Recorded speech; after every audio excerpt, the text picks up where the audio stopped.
Hopefully that in and of itself does not throw this off, but there are no guarantees. All right, so I'm going to mute everybody by default. And again, as always, people can unmute to ask questions, make comments, and so on. But I thought, well, first, actually, before starting, there were quite a few people who made donations to dedicate classes with the Day of Giving that our Beit Midrash held last July. So we're starting to apply them to particular classes. And so this class is dedicated by Jay and Richard Aviv and family, and Lynn and Lloyd Chazen, and Esther and Paul Bergman. So thank you to all of them. I thought I would start with a little bit of a review because the last time we actually met was, I think, 4 weeks ago, maybe 3 weeks ago, something like that. Today's October, Today's October 15th. So I think it was 3 weeks ago that we last met, but I could be losing track. It could be 4. Either way, if you can't remember how many weeks it's been, it's time to do a review. So this chapter is our chapter of David and Goliath, although as we introduced it, we noted that it's not really about the battle between them. It's about bigger themes, really. We had begun our discussion of the chapter by talking about how long after chapter 16 this chapter happens. How long has it been since David was anointed? How long has it been since Shaul began to decline and David began taking care of Shaul by playing music on his behalf? And what we said was, as per the Malbim, it really seems like it's a short period of time between those two stories. And we said one of the reasons it matters is in terms of understanding why the Plishtim are attacking at this point. What is it that's motivating them to attack? Is it that it's been a while since they were driven off and now they're trying again? Or is it a short-term thing, but they're aware of the decline of Shaul, and that inspires them to attack? Somebody pointed out last time when we were talking about Goliath and where he was in previous battles, maybe he actually was new now, and that's why they attacked. In any case, the general tendency of the sources seems to be to indicate that it's a short time since the last time that the Plishtim had been defeated. We talked about what this story is about. We said it's really not so much about the righteous and the weak defeating the wicked and the powerful. It's there in the story.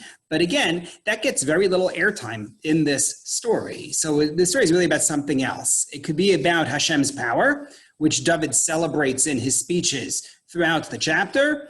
It could be about the unlikely rise of David HaMelech, of King David, where he begins being unknown to key people. He's not part of the army, scolded by his older brother, but full of emunah, full of faith in Hashem. We said it could also be about the relationship between Hashem and David HaMelech, King David. The fact that he has no weapons, he has no armor, but Hashem is with him. And that's a theme we're going to come back to actually today, God willing. And finally, we said it could also be a chapter about Shaul's deterioration, which comes up in odd ways in this parak. Okay, that was all from our introduction to the chapter. Then we began by seeing this renewed war with the Plishtim, with the Philistines. The Plishtim are very aggressive. The Jews are decidedly not aggressive in response. And then we saw the threat / offer put forth by Goliath, and how he says, look, let's spare everybody a war. Let's just resolve this between me on my side and your champion on your side. And whichever side has the victor will enslave the other one. And we all go home happy, right? Sort of. That was his offer. And we described how big and tall he was. And we described what kind of armor he had and what the odds are regarding anybody actually defeating him. We had the whole piece in the Abarbanel about how this is alleged to be a formal duel, but it can't be. And the Malbim says, no, actually, that's exactly what it is. But the key point that emerged from our introduction of Goliath, and again, I'm going to keep on going back and forth, Goliath, we'll figure it out. But one of the key elements that we saw was the issue of whom Goliath really is, what he represents. And on one level, as he says, he is an embodiment of the Plishtim. Anochi Plishti, I am the Plishti. Whether as I'm a simple Plishti or I'm the embodiment of the Plishtim. We even had the Midrash that said he's the one in all the battles they've had until now. He's the one who killed the sons of Eli. He's the one who took the Aron and so forth. But he's also the opposite of David HaMelech, of King David. He is a rejecter of God. He's only named, even if he's been in previous battles, here, where he's going to come up against David HaMelech. They are opposites in so many ways. I'll ask you, you were there, or some were there. How are Goliath and David opposites?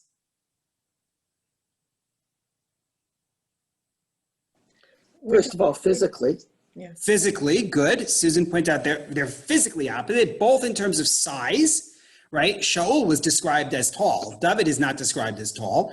And Goliath has weapons and armor. Yeah. Correct. Yeah. What else makes them opposites? The ancestry.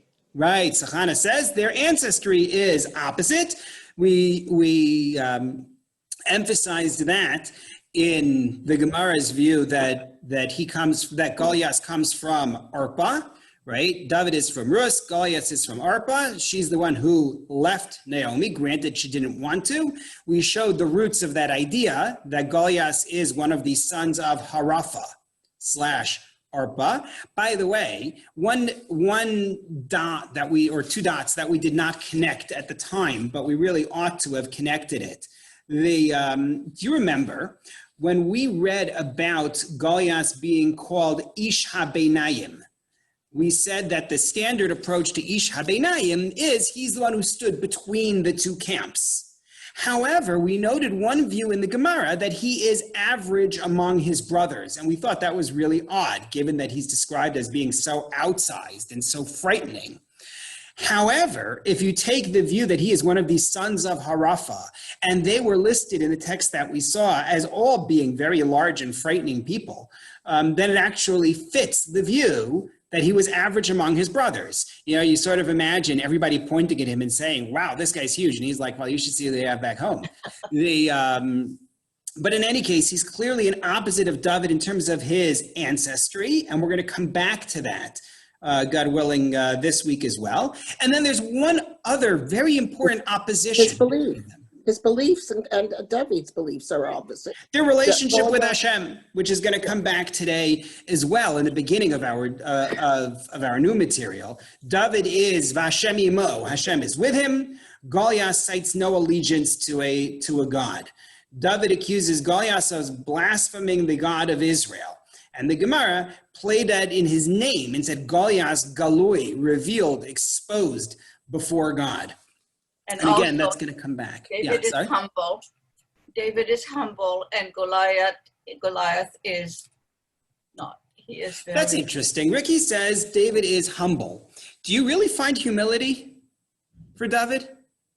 Well, he steps up in the end. I don't think he goes around saying, hey, I'm the best, and I'm going to get you in this all. I'm just asking because there is something that I think does betray humility here in the chapter, but it's not the trait that jumps out at you when you read the story, except insofar as we always assume our heroes are humble. Like in Tanakh, if you just pick random hero, I will assume he's humble. But it's interesting. From his background, we know that he's humble. Because he stayed with the zone, with the sheep? Yeah. I see a few hands. I'm going to... His entire demeanor, he just seems so far to be humble. It's no jumps up and offers himself right away. I hear you. Okay. Agnes, Shoshana, and Claudette. Hang on. Yeah, not so much. You don't see it in the Psukim here, but from Tehillim, obviously, we assume that he wrote down Talat Veloish. You know, he's certainly very humble there. Right. Drawing on other material, absolutely. I was just looking in terms of this parak, right. But you're correct. Drawing on other material, you can definitely see that. Shoshana, and then Claudette, and then Chana, and then Janine. Sorry. Shoshana, you were going to say? No? Okay, my mistake. Claudette. I I don't think in this part of the reading of David's life that he's humble. I think that there was a youthful arrogance about him so that he can execute what he did. What I think David had for him is his love for God. He really loved God. So he felt that, anybody who is against God, he got to fight them. Okay. And we're going to come back to this humility because it's something that we're going to go back a little bit back and forth with it in the course of the parak, in the course of the chapter. So hang on to the thought. It's going to be relevant, not so much today, but in ensuing, well, it actually will come up a little bit today also, but in ensuing weeks even more so. Chana, you were going to say? I don't know if this is significant, but in Tehillim, he doesn't come across to me as humble because he always mocks the people who are against Hashem. He says, I always went in your way. So maybe he has both, but most times I find in most Mizmorim, I find him to be very self-confident and saying that he was always trying to. So I think it's very important to have a nuanced understanding of what humility is. I read an article in the journal Tradition a few weeks ago in which the author was talking about the ideas of Rav Shagar. Rav Shagar was a Rosh Yeshiva in Israel who passed away, I think it's now about 10 to 15 years ago. I think Rav Shemuel Gershon Rosenberg was his name, and he was known as Rav Shagar. So he was very influential, kind of a philosophical thinker. I'm not steeped in his writings by any stretch of the imagination. I just read an article about an idea of his. But as the article presented it, he theorizes that what anava, humility in Judaism, is supposed to be is when you're dealing with other people, you are respectful of them, even as you are aware of your own level. It's not that you're unaware of who you are. You just treat everybody with courtesy and respect, regardless of who they are relative to you. When it comes to Hashem, you have a recognition that there is no comparison between you and God. God is way, way, way, way up there beyond any scale or spectrum you can imagine. And we are way, way down. Look at the davening for Rosh Hashanah Yom Kippur and the way we are described in relation to God. That's the difference. In relation to God, you view yourself as a nothing. In relation to other human beings, you value them as being great, but it's not about diminishing yourself. He came at this by asking, if a person really believes they're a nothing and they're not a nothing, then they're a fool. And if a person really believes that they're something and they just pretend not to think that, then they're a hypocrite. So that's how he comes to this other version of what. What's a nothing? Sorry? What's a nothing? What do you mean? Nothing. Like when you say a person views himself as nothing, you're saying he has such low self-respect that he sees himself as just bleh? On the scale of God? Yeah. Yes. Yeah. On the scale of God, yes. Not on the scale of other human beings, but on the scale of God. So Compared it's on to the God, scale of God, we're not even on the scale. Right, but compared to other human beings, because That's a different story. Then you know who you are. You just treat other people with esteem and respect. sort of like today in the Daf Yomi where they talked about the Rav Chisda and Rav, I think it was Rava, how they feared each other, trembled because they were both respectful of each other for their different areas of knowledge. One had the one who was blind. Rav Sheshes was blind? Yes. Is that who you mean? And then Yeah. Rav Chisda. And they one had very sharp intuitive skills and the other had the memory, the blind. And Yes, Rav Sheshes had the memory. When they faced each other, they showed complete trembling and respect. Right. There's more to be said. I see a whole bunch of hands still, so I'm going to go back to the hands. It was going to be Janine, and then Jeanette, and then Leona, who seems to be Harry now forever. Yes, Janine. I just want to say, is it a lack of modesty to say, I have God on my side and I'm going to win? It's really a modesty towards himself. It's acclaiming God. He's saying, God saved me from the lion and the bear. That's not making himself great. I think Goliath is extolling His strength, tell you his what. weapons. I'm gonna wait to try to apply that until we actually get to the verses, because there's so much to say about humility, and I have such, I think, good things to say, if I may say it without being unhumble, about like what we have that comes first. So I'm going to do that. Jeanette, and then Leona, and then we're going to go further. Jeanette, you were going to say? I was just going to add to that humility. I love that definition. I'm just going to add something that I learned to the part about Ben Adam L'Chavero, that the idea is that obviously you can't be humble in the way that I'm nothing, because it's almost chutzpah to Hashem. And do we really think Moshe Rabbeinu didn't know how great he was? The idea is that you know that your gifts come from Hashem. And if you know that your gifts come from Hashem and you have nothing to be proud in the negative term of pride, of gaivadik, you have nothing to be gaivadik about, because it all comes from God. And that's why you would apply it towards your fellow man in saying, whatever I have comes from God, and he must have other gifts that come from God. And that's true humility. It's not denying your gifts, it's attributing them to God. And because of that, you have kavod for every person accordingly. Nice. Leona, that's what you were going to say also? No, I was going back actually to the glaring difference between Goliath and David. And to me, Goliath is a metaphor for brawn and David for brain. So Goliath is attacking on the basis of his physical strength, and David is meeting him on the basis of his tactical strength, and that takes brains. So you see that they are diametrically opposed in how they even approach a battle. And later on, David proves to be a successful commander-in-chief, although a smaller army than his neighbors, in leading eventually back to Yerushalayim and getting rid of the Chittim and taking it over as capital. He's tactical. He can think in terms, if I do this and this will happen. He's like a chess player. So it's a fascinating idea, but I'm bothered by two things. Yeah. Where do we see here that Goliath is of little brain is one question. And where do we see here that David uses tactics? Because the way he fought him, he aimed at a certain part of the body that he knew was the most vulnerable. It was the only... And I get the feeling, I may be wrong, that Goliath is going to come lumbering around, hitting he's just like a bulvan. And that, it doesn't mean he doesn't have a brain. It's just not the same kind of a brain.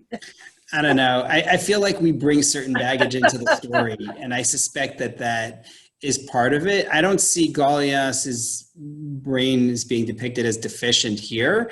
And David really just aims for the one part of him that doesn't have armor.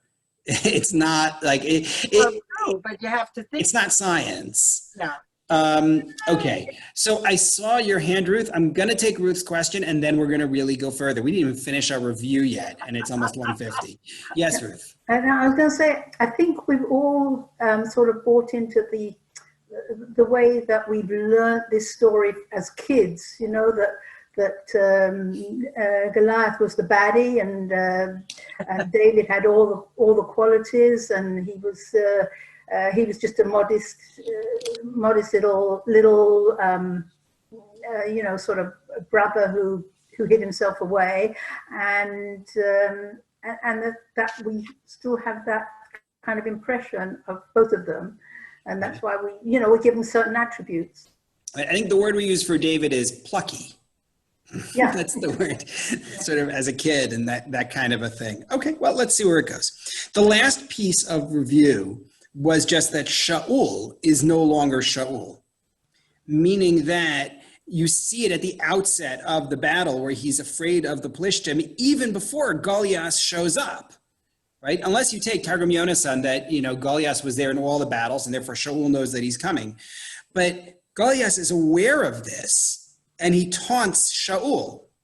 He says, choose an ish, a term which, going back to chapter 9, was associated with Shaul. Whether Goliath knows that and whether it's a popular term is a good question. But he says, you are all slaves of Shaul. he's taking a dig at Shaul. Rashi says, what he's saying is, and Shaul never saved you. Or Targum Yonasan says, and Shaul should be fighting me.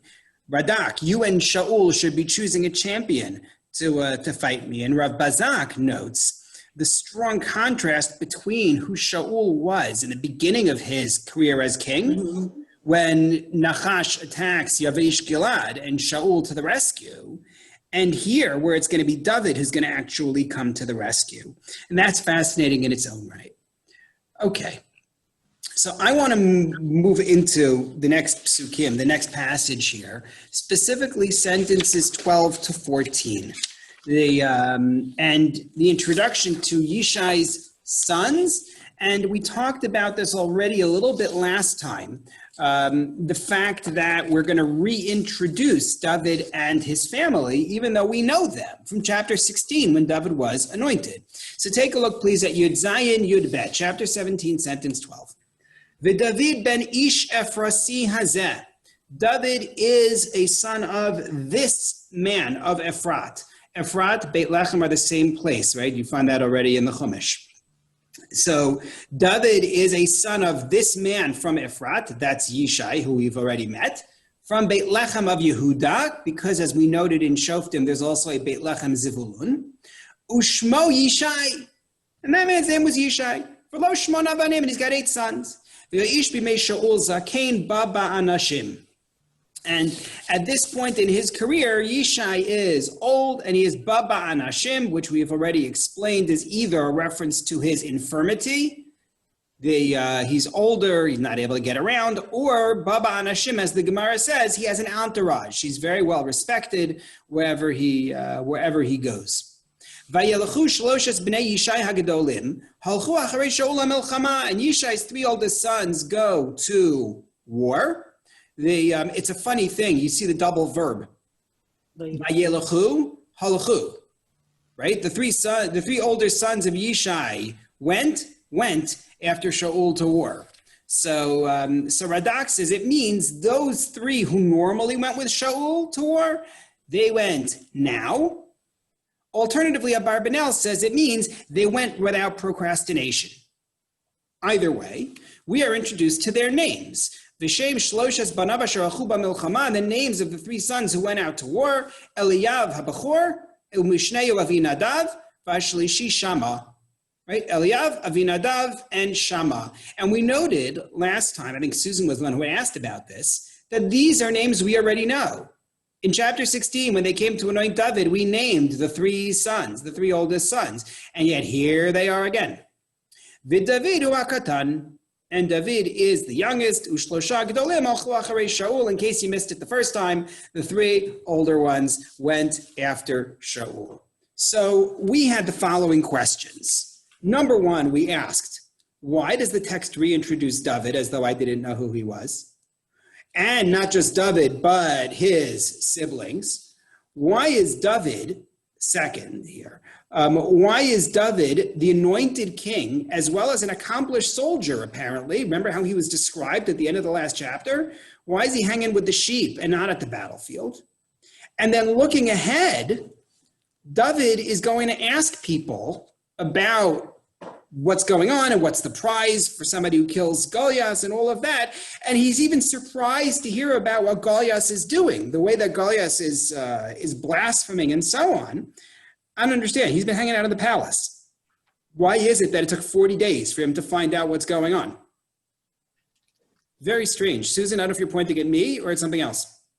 Didn't we say he went back last time? He went back and forth. So that's how we started to answer the question. Correct.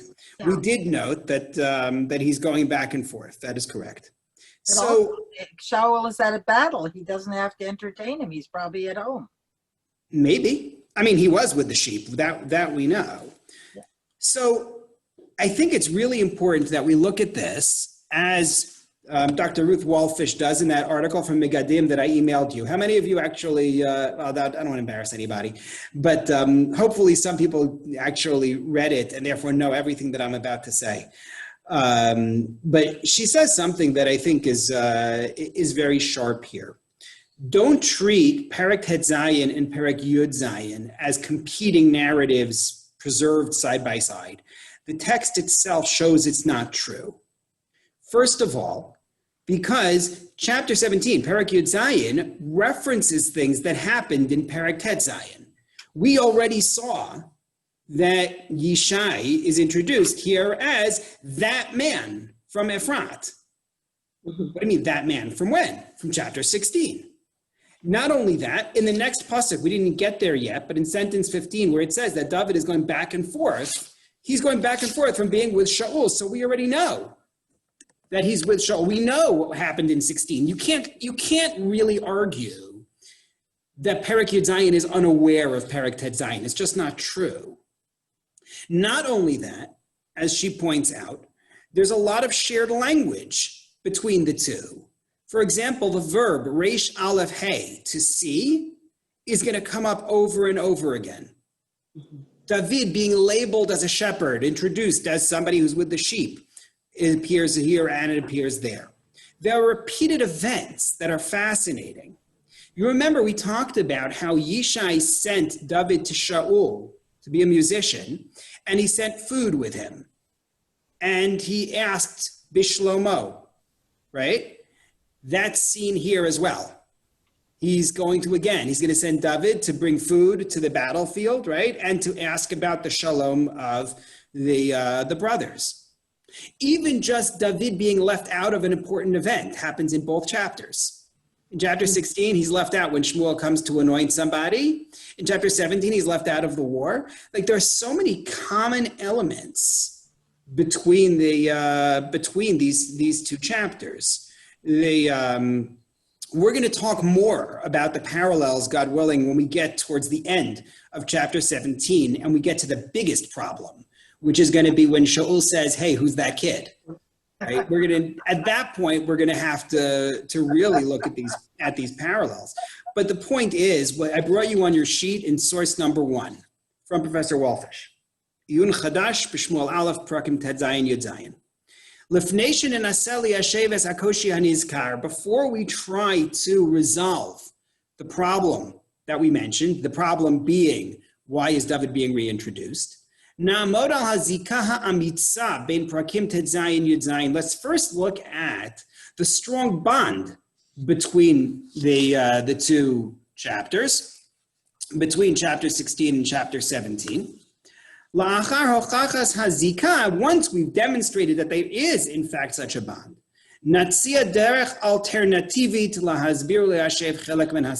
then we'll provide an alternative approach which may resolve some of these apparent contradictions. So let's ask the question, if chapter 16 and chapter 17 formulate a composite message, why is David being reintroduced here?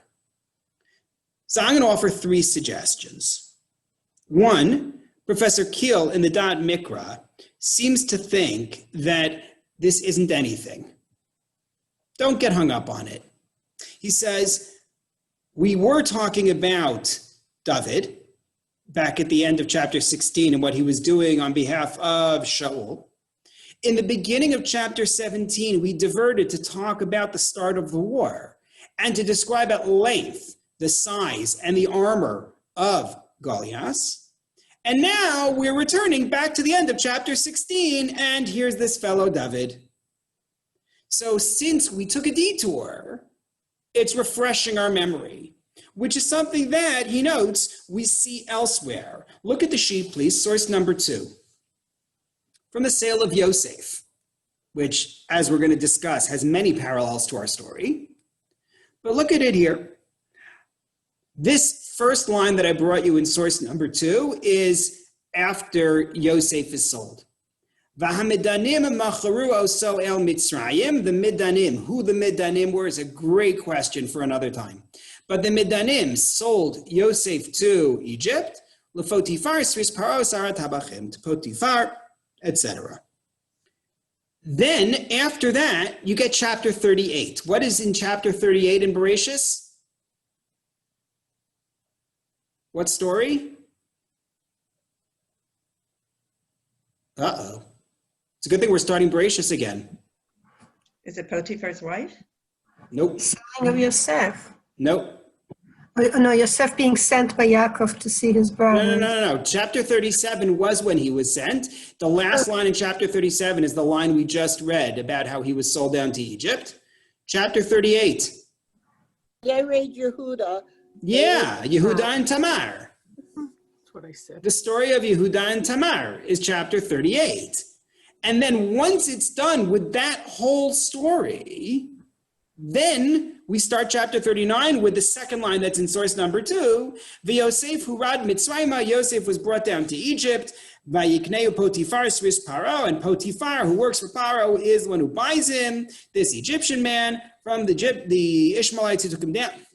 I knew that all. That was at the end of chapter 37.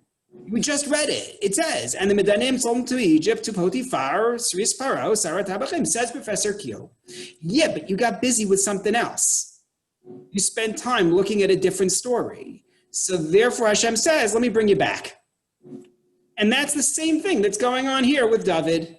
Yes, it's true. We know he's the son of an Ephrati. He has these brothers. Their names are Eliyav and Avinadav and Shammah. But we get distracted easily. Look, big, tall warrior, lots of armor. Huh?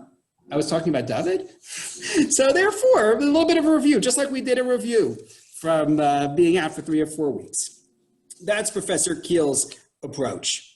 Similarly, Abarbanel says that what we're doing here is we're describing Yishai because we're really launching the story of David now. It's new. So let's therefore relaunch David along the same lines. Okay. So that's, hang on one second, I just had to make a note for myself. Okay, so that's one approach. Malbim offers a second approach that's rather different. Malbim's approach is to say that this introduction or reintroduction really is necessary in order to explain why David isn't at the battlefield. That's why this is here. Meaning, well, take a look. I brought a few on the sheet. You might as well look at it. Take a look at source number 3, please. There's a similar idea found in Radak. But Malbim says, Terem yavo l'saper inyan David, before it's going to give us David's story, higdim lehashib al shtei shelos sheyish'al ha'me'ayin po. It wants to first answer 2 questions which you might wonder about here. Aleph, first of all, why is it that David is not among the warriors? Why isn't he there? It's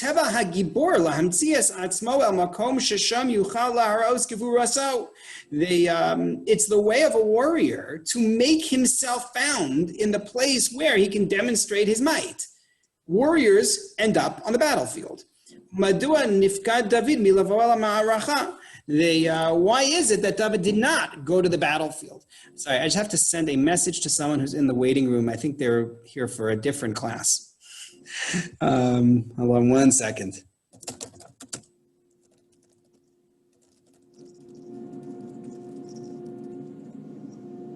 Okay. So that's Malbim's question, is why isn't David there? And then Bay's, his second question, since David was always with Shaul, and he was his armor bearer or kli bearer, we said we didn't know exactly what it was he was carrying for Shaul. How did he not know about Goliath? And 40 days have gone by and he hasn't done anything about it. So he says, Meshiv al ha'she'ela harishona v'David ben ish Ephrati hazeh. So the answer to the first question is given by the text when it says, David is the son of this man of Ephrat. Shekvar hayanahug beinehem. The practice among them was, Shatzava hayotze lemelchama haya mischalek lefi batei avos. He says what they did was, when the army went out to war, they divided up the army by families. If somebody had 8 sons, the older ones went out to war, and the younger ones stayed home to take care of their father. Bifrat, imayaha av zakenu bal nechasim, and especially if the father is older and he's got a lot of property, so most of them would be needed to stay home, to serve him, lishmar smigeu, to guard the cattle, presumably to serve their mother also. I'm not sure why she didn't get mentioned here. So that's what we're doing here. The reason why we get this introduction about David being from the Ish Ephrati and about about David being from the Ish Ephrati and about David having the older siblings and all of that. The reason why we get that is because we have to explain what's going on in the story. Again, Radak has a similar idea, but it's somewhat different. Yes, Leona. Leona, you're muted.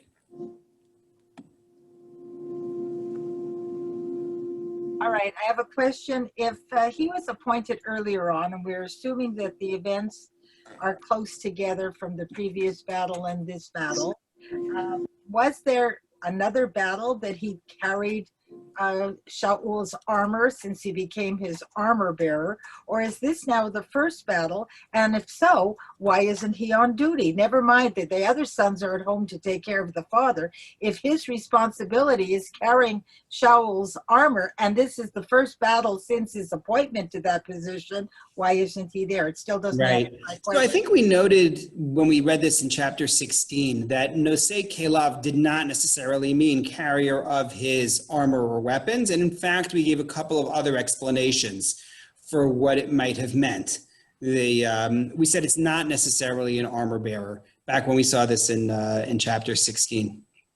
We said it could be general stuff that he carries for him. It could be he was carrying his own musical equipment. It wasn't at all indicated in the text that he was an armor bearer per se. It's sort of an assumption we make because in other cases we meet nosei kelim who are nosei kelim milchama. We meet those who are carrying weapons of war, but it's never. We were actually never told that. Okay, but that was a second idea from Malbim. But what I really like is an idea from Robert Alter, which Professor Wallfish quotes. It's very funny because she actually, just says Aleph Alter, who I think at one point Uri Alter, and I didn't know that Uri was Robert. And then I went looking online and found out, no, Uri is Robert. So that's who she's quoting here.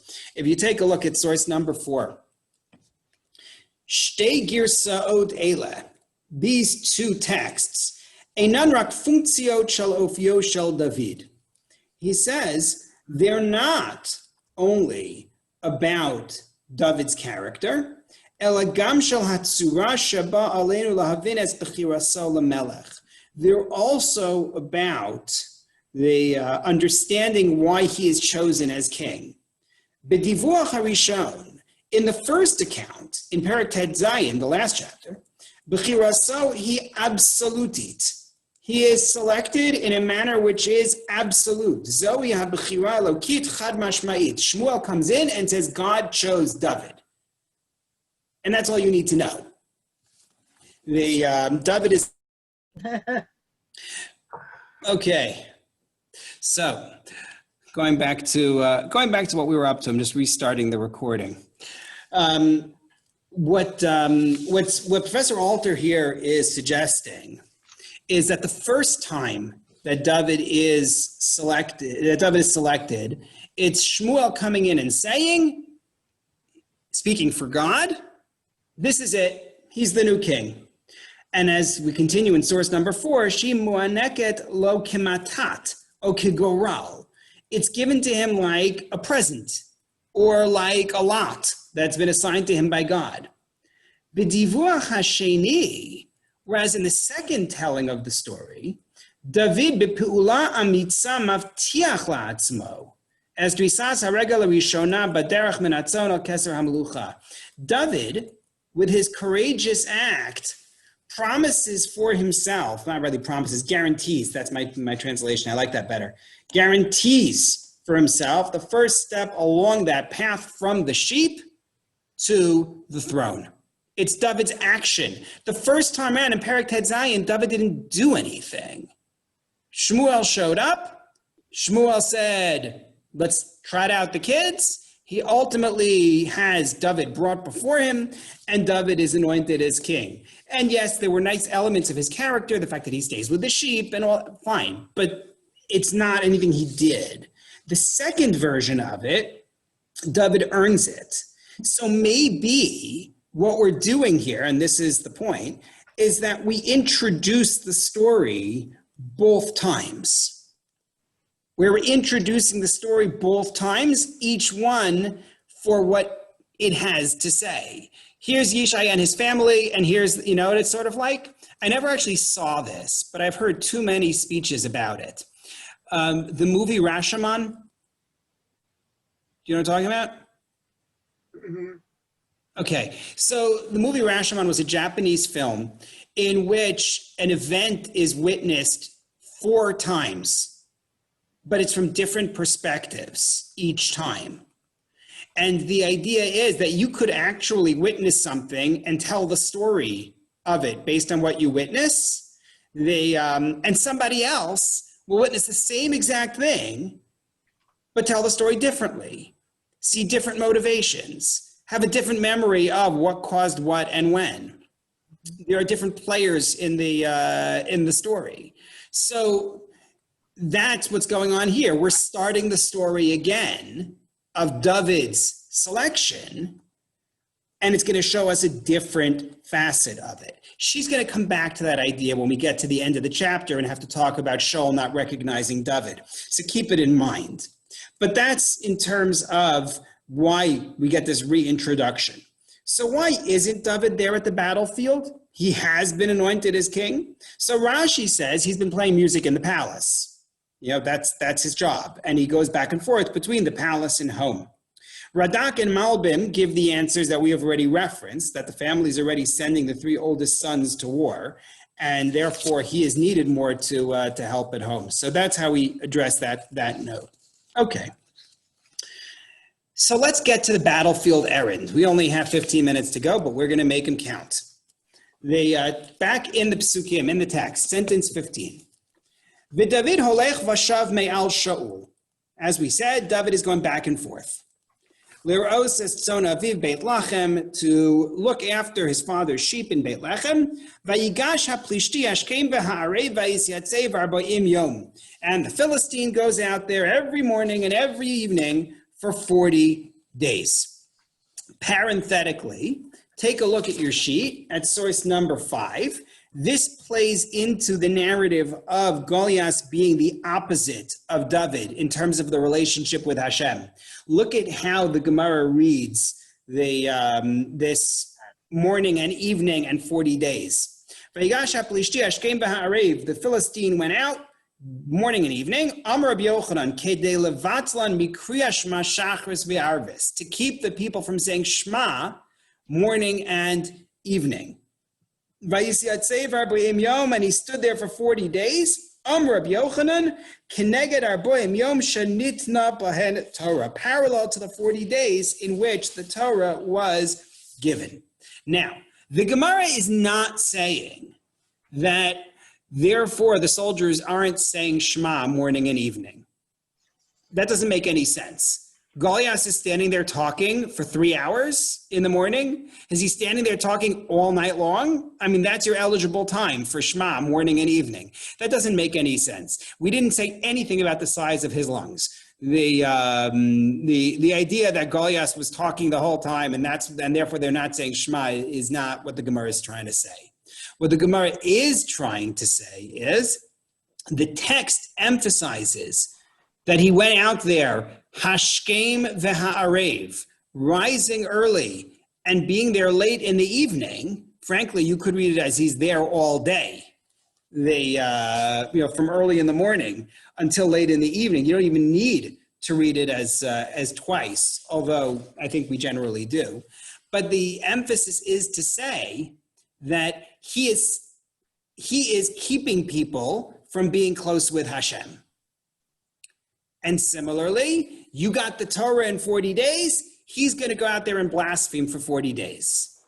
It just highlights that opposition in character. So that's what's going on at the battlefield. And then we are introduced to David's role. Yes, Ruth. I remember hearing a Midrash, I think when I was younger, that that he had that 40 days. It was like a reward for Orpah, that she went 40 steps with Nomi, or 40 yards with Nomi, something like that. Right. So what we saw, I think we mentioned it a while back, was that there were 4 steps or 4 times that she cried. And as a result of that, she had these 4 sons who were giants and powerful and so on. I think we did see that. There are parallels that are drawn in the Midrashim between Arpa and the things that Goliath has. Maybe this was also part of it. I don't remember that, but could be. Could be. Vayomer Yishai LeDavid beno. So here we go with Pasuk Yud Zayin, sentence 17. Yishai says to his son David, Kach na le'achecha efas hakali hazeh, va'asara lechem hazeh. Take for your brothers this ephah, and ephah is a large volume measure. So take this quantity of kali. Kali is usually understood to be some form of parched grain, good for transport and for storing for a long period of time. Va'asara lechem hazen, 10 loaves of bread. V'haretz hamachane le'achecha, run off to the camp to your brothers. Ve'es aseres charitzei hachalav ha'ela, and these 10 units of dairy, what these exactly are, charitzei hachalav, is not clear to me. The Dot Mikra, Professor Keel, renders it as cheeses. Okay, it's some kind of a dairy thing. Tavi l'sar ha'alef, bring that to the officer in charge of the thousands. In other words, bring it to their commanding officer. Rashi says it was Yehonatan, because remember we said that Yonatan had 1,000 soldiers with him. So that would make this a strong irony if David is bringing Yehonatan cheese. In the end, he ate Yonatan's cheese. Rashi actually takes a different tack. Elef, aluf, is a term we sometimes use for a clan. So Rashi says maybe Sar HaElef is the officer in charge of the clan. He's the one whom David's brothers were subject to. Either way, sorry? It would be funny if he sent Jonathan dvash. Yes, it would be very funny if he sent him dvash. There's no dvash in the present, but that would definitely seal the deal for this to be Yonatan. I would agree with that. Just one note, Tova. Just hang on. I like Rabbi's comment best. I mean, everyone has to be thinking it, but Rabbi comes out and says it. That you know that this is just about currying favor with the commanding officer of his sons. Like, let's send him food and hopefully he'll be good to them. Sorry, Tova, you were going to say? This reminded me what Yishai sends to David. Is that not very similar to what Boaz gave to Ruth in the morning? I thought Boaz gave Ruth barley at the end of the day. Yeah, it was barley. Oh, okay, but it was, all right, okay. Did he give her? Let me take a fast look. Vaitzbot la kali. Vaitzbot la kali, yes. So the kali is dead. Rabbi? 1 second. That he gave kali is not surprising. That was a standard item. I'm just looking now to see what else. Yeah, no, I just see giving kali and vinegar for the bread to dip the bread in. No, I meant when she went down to the Goren. But okay, just reminiscing of sending. Right, no, at that point it was Sheish Se'orim. Yeah, uh-huh. Yeah. Oh, sorry, not an Susan. Okay, yeah. Susan, what? I'm just saying what my definition for the cheeses thing is. Yeah. They say that Yonatan ben Uziel and Ruth Rabbah merely quote the Aramaic, wherein we find the word gavinin, related to the Hebrew gavina, the common term for cheese. So that's where the translation got cheese. Right. No, and I have no reason not to accept it. Okay. So give this to the Sar Ha'alef. V'es achicha tifkod l'shalom. There's the greeting, right? See how they are. V'es arubasam tikach. And take their aruba. The word aruba is a strange word and very unclear here. If you take a look on your sheet at source number 6, I showed you 3 different approaches taken in the commentaries and how they all relate to the word aruba. Radak says it's like a ravon. It's collateral, meaning they've been out there at the battlefield. They needed supplies, they needed food, so they gave collateral to others in exchange for supplies. And what he's telling David to do is, okay, now go buy it back for them. Buy back their collateral from the people who are holding it. That's a very straightforward read, and it makes a lot of sense. Rashi and Targum Yonatan say it's news of how they are doing. Based on a pasuk in Tehillim, which I brought for you in source number 6, Arov avdecha letov, they protect your servant for the best. So Arubatam, tell me that they're doing well. That's Rashi Targum Yonatan.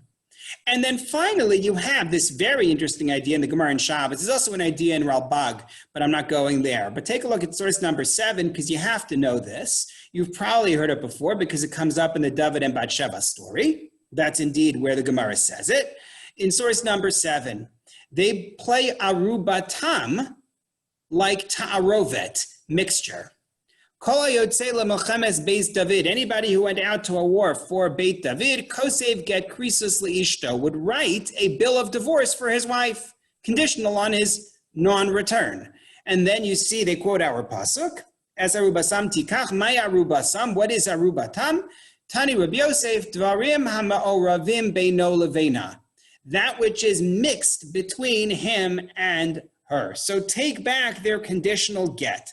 The problem with this is simply, why now? They went to war 40 days ago. Why are you going now to get this? So it's a little bit strange. Nonetheless, David has a job that he is supposed to do, and he goes ahead and does it. Go back into the text. V'Shaul v'hema v'chol ish Yisrael be'emek ha'elah. Shaul and the rest of everybody are in the valley of the Elah, nilchamim in Plishtim, fighting with the Plishtim. They are not literally fighting with the Plishtim. We know that there is a standoff. They are ready to fight with the Plishtim. For that matter, we know they're not in the valley. They're actually on the mountain, right? They're nonetheless, fine. Unless you say that the representatives are on the mountain, not going there right now. Vayashkim David baboker. David gets up early in the morning, very industrious, that one. Vayitosh es hatzon al shomer. And he leaves the sheep with a guard. That's not going to matter right now. That's going to matter later on in this chapter. Vayisa vayelech, kasher tzivav Yishai. He took the stuff and he went as Yishai had told him to do. He's a very responsible man. He did what his father said. Vayavo hamagala, and he comes to the circle. The circle meaning within the boundary of the camp. And he comes to the soldiers who have gone out to the camp, and they are trumpeting for war. They had trumpeted before, unclear exactly how to read vehereyu. You could take that in a couple of different ways. But the point is, David is doing as he is told. He's being very responsible, and he brings this to his brothers. Okay. Before we read about what happens when he gets there and the conversation with his brothers and David finding out about Goliath and all of that, I want to deal with what I introduced before we did our Sukkot break. The parallels between this story and the story of Yosef. So take a look, please, on your sheet. It's 228. So we're not doing this in depth right now, obviously, but take a look there. Let's refresh our memories. Vayomer Yisrael el Yosef. Yaakov says to Yosef, Halo achecha ro'im b'Shechem. Your brothers are off herding the sheep in Shechem. L'chavesh l'chacha alehem. Go, I'll send you to them. Vayomer lo hineini. And he says, yes. Vayomer lo. And he says to him, Lech na re'eh es shlom achecha ve'es shlom hatzon. Go see how your brothers are doing. Go see how the sheep are. Vashiveni davar. And bring word back to me. Sound familiar? Vayishlacheu me'emek Chevron vayavo Shechema. And that's where he goes. Vayimtzaeu ish. We haven't actually seen why this next part is parallel unless you've read ahead in the chapter, but he has trouble getting to where he has to go. Yosef, similarly, man finds him, he's wandering in the fields. The man says, what are you looking for? And he says, I'm looking for my brothers, tell me where they are. And the man says, yeah, they went over there. And Yosef goes after and he finds them. And of course, they see him and they want to kill him. There are going to be a lot of parallels between that story and our story, some of which we've already seen, some of which are further along. And the question that we're going to have to ask next time is going to be, what is this all about? Why are these stories so parallel? What is Tanakh trying to teach me? And what I hope to see are two ideas. Three ideas. One basic one, a second idea from Professor Yonatan Grossman, and then a third idea from Rav Avnon Bazak that goes beyond where Grossman does. So we have a lot to see about this. I definitely recommend rereading Bereshit Lamed Zayin, chapter 37, and looking ahead in our chapter in order to get a full picture of what's going on. I did send out the Rav Bazak article before Yom Tov, so if you want to read through that, then you'll come in knowing at least some of what we're going to do, God willing, next week. But it should be fun. Thank you very much. I apologize for the internet interruption that we had midway through, but such is life these days. Thank you, Rabbi. Thank you. Bye, everyone. Bye, everybody. Be well. Stay well. Bye-bye. Thank you. Stay safe, everyone. Yes.